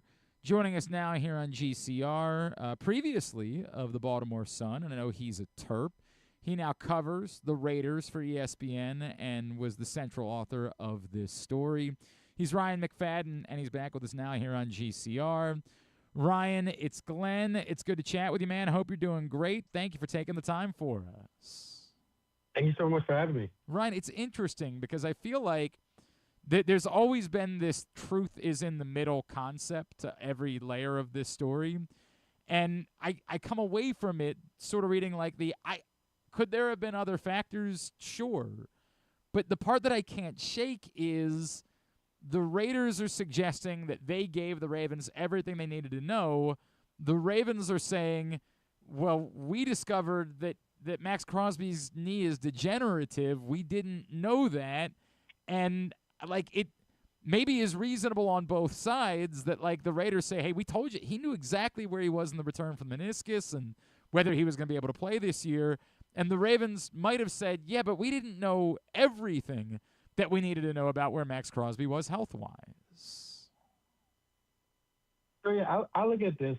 At the end of the day, I think it's going to be a while till we probably get the exact truth for how this all played out.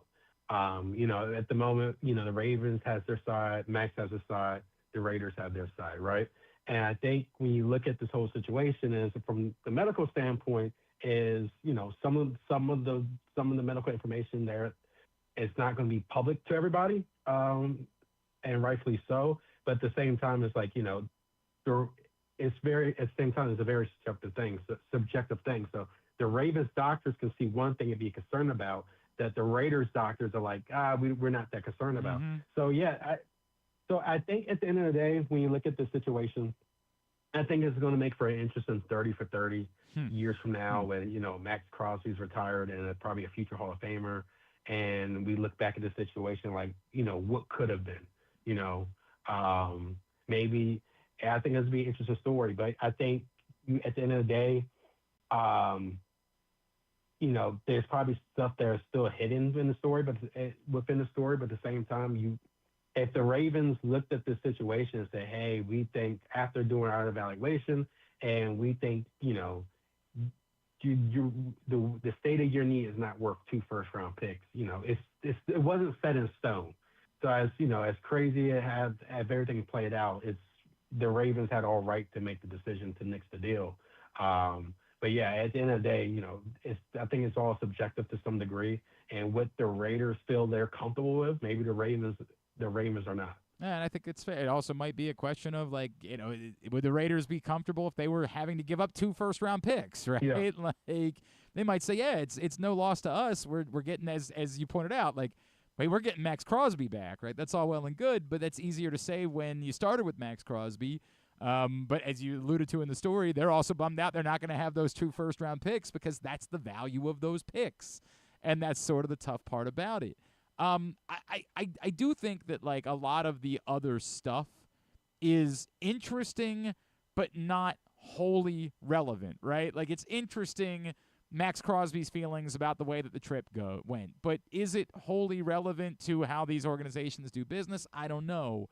I think the part, Ryan, that I keep coming back to, it would matter to me if the Ravens were just operating in bad faith. If the Ravens were agreeing to a trade and then 2 days later finding out, yeah, but we could actually have this guy for a lesser amount of money, we should be able to say that's not okay. And there's been a lot of people that have suggested that, but the more reporting that's been done, and even some of the you want to call it reporting, poking around that I've done, I don't think it's utterly made up. And I think that's the part that I keep coming back to. I think there's room for opinions, but I think the conspiracy of the Ravens are just making this up wholly, I don't think that's been backed up by the actual reporting that's been done here. Yeah, I think everyone's going to have opinions after this, off of this. And I think I would say it doesn't hurt the Ravens. This is, at the end of the day, this is the lead. The NFL is a business, and you have to do what's right for your business. I think it does. The timing of the Trey Hendrickson deal kind of makes it look like, what's going on? You know what I'm saying? They're and then they Tyler Linderbaum goes off to a new team, and they're at that time the only big deal that the Ravens had was Maxx Crosby, and we just gave up 2 first-round picks for it. And I would say this. I think I look at it like this, and this is just from the information I've gathered and from the information that other reporters, my colleagues at ESPN's gathered. I look at this situation as there's probably still more room for the story to be even further developed, and when that stuff comes out, who knows? But I look at a situation where from the beginning, this is an uncharacteristic deal for the Baltimore Ravens. This is a team who does not trade first-round picks for a veteran player. This is a team that believes in, drafting and developing guys. So the fact that they traded 2 first-round picks for Maxx Crosby off a knee injury was pretty surprising. And maybe they did call it cold feet or whatever you like to say and describe it. Maybe they did look at it and looked at oh man, is this worth as good a player Maxx Crosby is that worth 2 first-round picks, knowing we believe he has long-term knee issues? Like I said, that's their medical side, and that's what their medical staff and the doctors they've talked to, that's the conclusion they came up with. They have all right to make that decision. So yeah, I think it can be looked at 2 ways. It can look at the situation where they step back and not saying that they try to do him dirty, just they probably thought about it, got more information, and realized this is not worth 2 first-round. This is not worth giving up 2 first-round picks, and we're a team that really enjoy. We like to take advantage of our draft capital. I think when you also too that doesn't get talked about enough is the Cowboys. The Cowboys tried very hard to get a trade done, right? Mm-hmm. So you look back at it all right, if the Ravens were not comfortable with the knee, is Maxx Crosby a Dallas Cowboy today? I know, the last deal the Cowboys made was, the 12th overall pick and a second-round pick. But they got outbid by Baltimore. So do you look back at, and do the Raiders look back at, this whole situation as like, well, maybe we should have just did that, because maybe given Maxx Crosby's injury, that's probably the value he truly is compared to the 2 firsts that we got. So yeah, I think when you look back at it, when it's all said and done, I don't think the Ravens are losers in this. I don't think the Raiders are losers in this at all. I think the biggest thing is like, would Maxx Crosby? How does the Cowboys side feel? Because like if Baltimore didn't jump in and put that offer, is Maxx Crosby a Dallas Cowboy right now? We're chatting with Ryan McFadden. Again, we've linked the story up on our Twitter account at Glenn Clark Radio. If you haven't read it yet, about how the Raiders-Ravens trade fell apart. It's so funny you bring that up, Ryan, and I'll link it in. I was going to ask you, I think one of the things that a lot of people here have said is, what do we make of the fact that after this, the Raiders didn't then turn around and trade? And as you alluded to, like, is it possible that something could still happen? I guess. But to me, that's been one of the things that I said that might suggest that there were other teams that had their own apprehensions about Maxx Crosby and where his knee is at and how much it was really worth paying for him. And you bring up the Cowboys, like, I don't know what we make of the fact that, obviously Dr. Cooper was part of this process. Like, did the Cowboys have the same information and say, we can't pay this type of price for Maxx Crosby because of what we've seen? Yeah, I think when you look back at, like, that's why I said I think this is Maxx Crosby. Right now, Maxx Crosby is a Raider, and why the Raiders didn't want to turn back around and make a trade, because I still think the Raiders believe they still want that high price of 2 first-round picks. So, and this team, they're not going to budge. They didn't budge from the jump, and they're not going to budge now. So they're bringing a guy, and also too, the reason why is like they really did not want to trade Maxx Crosby. They really did not want to trade Maxx Crosby at all. It's Maxx Crosby. That was Maxx Crosby's decision to say, hey, I think it's time for me to move on. This guy, and rightfully so. Think about all the coaching changes he's been through. He only made 1 playoff appearance since he entered the league in 2019. It makes so much sense that this is they have a first-round pick, the first overall pick, who's going to be Fernando Mendoza. So it's like you're moving on from one face in the franchise and bringing in another. So it seemed like the perfect time. If you're going to do it, you're just going to do it now. There's no question about it. You're going to trade Maxx Crosby, you're going to do it now. I think, after the Raiders made their free agent signings, they were able to live up to those commitments. You're bringing Maxx Crosby into a defense with Nakobe Dean, Quay Walker, Kwity Paye. You bring back Malcolm Kuntz, who's going to be more than a year removed from a knee injury. Bring back Eric Stokes. There's still a lot. You still want to add more depth to your defensive tackle. Probably get a free safety and another cornerback. But their defense is in a lot better position than they were last year with Maxx Crosby. So from a Raider perspective, like, yeah, we can keep them. We just improved our defense while bringing in one of the better interior linemen in the National Football League, in Tyler Linderbaum. So we're building something right now. And at the same time, it's like, look, I think how it played out probably scared teams a little bit, made them a little bit hesitant. Like, all right, who's telling the truth here? Who like, you know what I'm saying? So it's probably not the wisest to make a move now. And that's why I say if there's anything that does happen, it's probably going to maybe if something does happen, maybe around the trade deadline.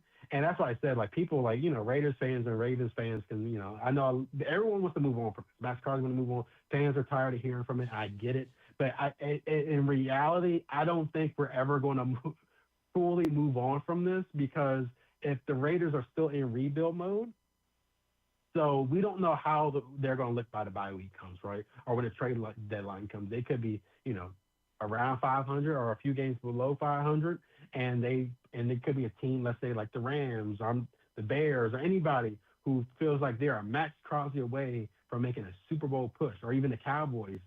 Let's say the Cowboys are on a roll to some degree. If they feel like they're a Maxx Crosby away from making a push, do they, hey, we'll give you a first and a third, or a first and a second in 2027 if you give us Maxx Crosby?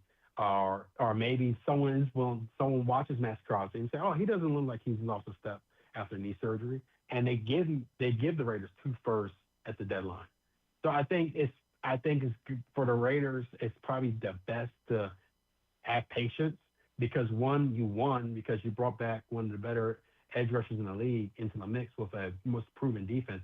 At the same time, maybe he comes back, with a vengeance and he's on a roll. Yep. And you still want to trade him. Maybe you can get those first round picks that you couldn't get that you lost after Baltimore backed out. Would we care this much about it, Ryan, if this had happened 7 days earlier than it happened, right? Like, I feel like the furor about this was fueled by other GMs who were making plans. Like, if this had happened 1 week earlier and it all had fallen apart by the Wednesday before, and again, somebody would say, but would it have? Because the Ravens might not have known about Trey Hendrickson. But, like, I feel like this is all based on the awkwardness of the timing and not, like, the actual issues that are at hand. Yeah, I think timing is the thing. I think timing really screwed everything up for everybody. For people who probably were entertaining a deal for Maxx Crosby, they were waiting and waiting and waiting. So the Raiders make a decision, and they say, you know what, screw it. We're just gonna invest our money until our free agents make other trade moves and whatnot, and because we don't know if this guy's gonna go. And to me, you kind of had a sense that it was the inevitable, but at the same time, you're like, are they really going to do this? Are they? And I could get like when you're spending so much money on free agents and trades, and you're trying to figure out what does my roster look like come the draft. You want to know, right? So I think that's where the frustration comes. I think the frustration comes with timing. I think that plays a huge part in all this and leads to like a lot of the confusion here. I think across the league, I think like I said, teams who may have been interested in Maxx Crosby probably looked at it like, oh, we would have known this. Maybe the Raiders may have not been so. Maybe they would have changed their approach in the trade and what they demanded. Or they might not waste. The teams might not waste their time entertaining the Raiders at all. So I think the timing of all of this is. I think that leads to frustration. And like I said, where it makes it, I think what makes it look like it's shaky on the Ravens end is, you bring Maxx Crosby in, you agree to this monumental deal, you bring him in, and on the side you're talking to Trey Hendrickson, and then the deal gets next, and the next day Trey Hendrickson is a Raven. So it's just a business at the end of the day, but you can understand why Baltimore looks like the bad guys, but I don't know.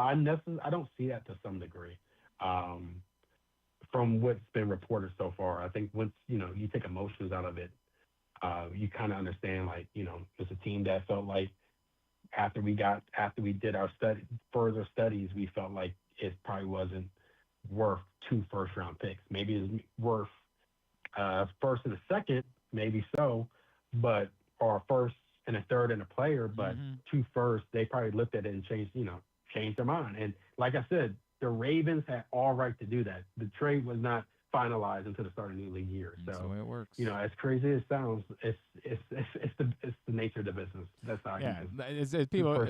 We've been talking about that a lot, Ryan. Like they could have just said we don't want to. Like they could have just said we don't want to. And legally, that's the way. And maybe the NFL needs to look into that and how that all plays out. But it doesn't even have. We say that it's pending physical, and that's the issue. But based on the timing of it, oddly, the Ravens literally had the right to just say, nah, we're not going to. I don't think they should. I think that would be really bad business, but that would be their right. Ryan, great reporting. Appreciate you taking the time. If folks aren't following Ryan from back when he was here in Baltimore, you should be at Ryan McFadden _ is how you follow him. Appreciate you, man. Hope everything's great. Let's talk again real soon, all right? Sounds good. Thank you so much for having me. Ryan McFadden with us here on GCR. I don't want to keep doing this forever. I did think that this story was interesting. And, again, I think it's the part that, if you had listened to Rita and Glenn last week, Rita was on this from the jump. And I don't – how do I say this the right way? I think Rita said it's not coming from a Ravens source. the idea that Maxx Crosby may have a degenerative knee. I was told something similar by a league source not connected to the Ravens whatsoever. So this keeps coming back to it. Whatever your opinion is of how we got here, I think there's room. I think there's room to question, hey, but if Trey Hendrickson hadn't been available, might you have turned around and still tried to make a deal work? Might you have said, hey, it can't be 2 first-round picks, but can we talk about the price and try to find something in between that worked? Maybe. Maybe there was a legitimate Trey Hendrickson of it. And when the Raiders said no, you said, all right, well, we talked to Trey, and he's available, so we're going to do that. And we're going to walk away from this deal. Is there room for there to be more truth? I think there's absolutely room for there to be more truth. I think the allegations that this had nothing to do with the physical are insane, are just insanity. And if in the end, the Ravens and another independent doctor directly connected to the other team that was believed to be heavy in Maxx Crosby trade negotiations had concerns, it's crazy to me. But, feel however you feel. That's just sort of the way that it works. All right. I think we've covered everything that we needed to cover today. I think we're good. Let's get a tidbit. Tidbit is brought to you by the print issue of Pressbox, which is still available for a couple of weeks at your Baltimore area High's Dairy stores. It's free. Go pick it up today. You can also read it all at PressBoxOnline.com. You see Cal Ripken on the cover and a great story from Dave Ginsburg. Go get that right now. Let's see. Yesterday, we didn't talk about it, I guess, at all. Jackson Smith-Njigba will be sticking around in Seattle for a little bit longer. Highest paid wide receiver in NFL history. And I think NFL Network shared a stat out. So, yeah, if you're trying to figure out what the Zay Flowers contract is going to look like, probably won't look like this. No, I don't think so. I'm trying to figure out what the parallel is between. With respect to Zay Flowers, who's a very good football player. But he ain't Jackson Smith-Njigba. Coming off of a season where he had 14 90-yard receiving games in 2025, including regular season and postseason. Just the 4th player to have 14 such games in a single season, including postseason. 14 games with at least 90 receiving yards. How many did you say there were? There are 4 guys that have had 14 such games in a single season. Including the playoffs. So JSN's one of them. If you want to do the top 9, then there's 9 guys that have had at least 12 games of 90 yards receiving. I know it's I'm the risk is it's fewer games in the season, but I'd throw Jerry Rice. Jerry Rice did it, yes, in 1989. 12 games for Jerry. So he's in the top 9.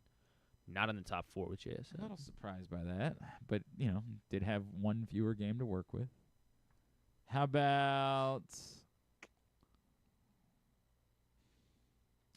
is it possible that somebody's on this list despite not really doing anything in the playoffs? How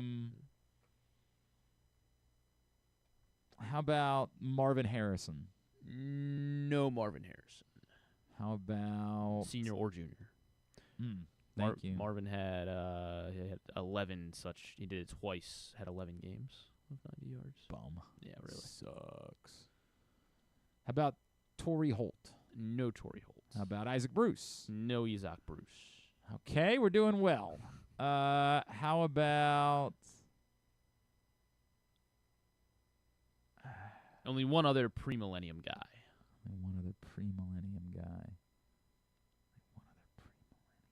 Pre-millenniums, one other pre-millennium player. It's a hell of a qualifier. Tim Brown. No. Too far back. Randy Moss. Not Randy Moss. That wouldn't be pre-millennium. Yeah, he's still a good guess, though. But no Randy Moss. Michael Irvin. Michael Irvin had Wow. 14 games of at least 90 yards receiving in 1995 with the Cowboys. All right, so everything else is post-millennium. Randy Moss. No. Oh, okay. I'm trying to think of who. I'm just trying to go based on who's had the most receiving yards in a season.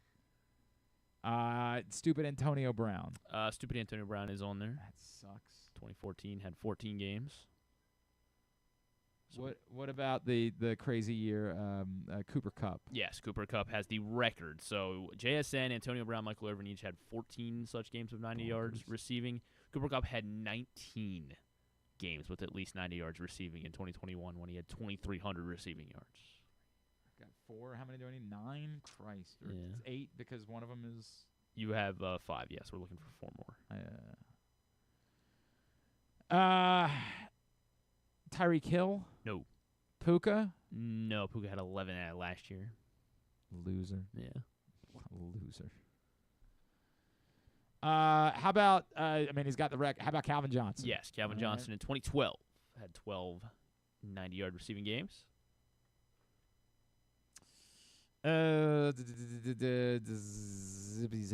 Zippy. Michael Thomas. No Michael Thomas. He had 11 in 2019.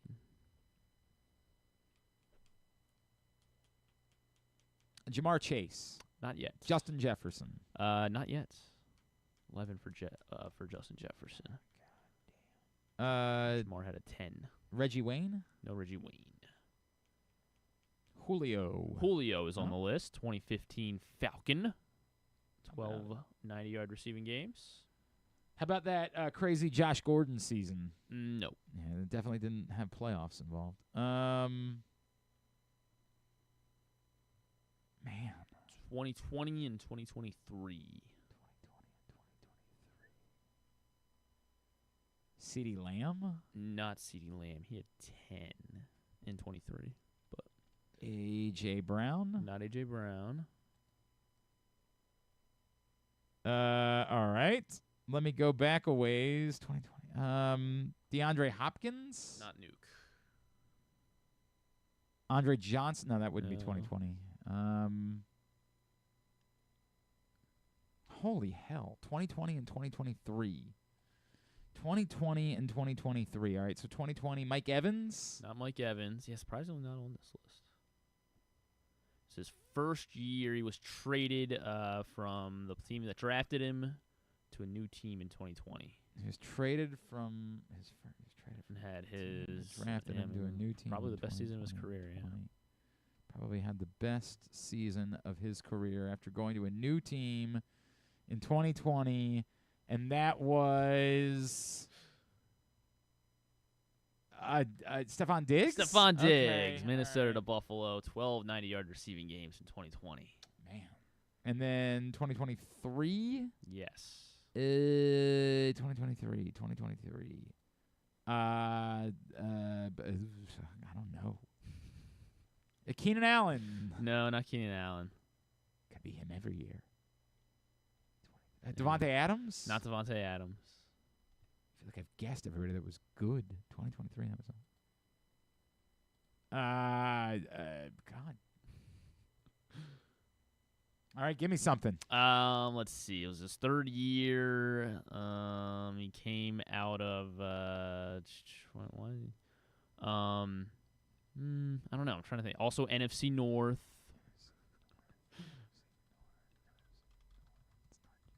Amon-Ra? Yes, Amon-Ra Okay. St. Brown. There you go. All right. There you go. Tough. Yeah. Speaking of tough, my God, the dumbest question in the history of trivia was asked last night. It can't be the dumbest. It was the dumbest. We won, but this is I almost wanted the first question of the night. Held in Texas on Sunday, March 15th, 2026, who was the winner of the inaugural Java House Grand Prix of Arlington? Oh, this is like a racing thing? Brad Keselowski. Brad Keselowski's your guess. I actually knew that it wasn't a NASCAR race. Oh, okay. Because I remember them advertising it on Fox that it was an IndyCar race. Oh, why didn't you say it was IndyCar? Yeah, now name somebody. Go right ahead. Name an IndyCar racer 2026. Travis Pastrana. Yes. definitively an IndyCar racer. He can do Travis anything, I Crosby. thought. I mean, he is very talented. You are right about that. The dumbest. Who would possibly know? It's not like it'd be one thing if you asked who won the Indianapolis 500. People would still struggle. But at least it's like something people know about. No one would have any idea who won the Java House Grand Prix of Arlington. It's the dumbest thing I've ever heard.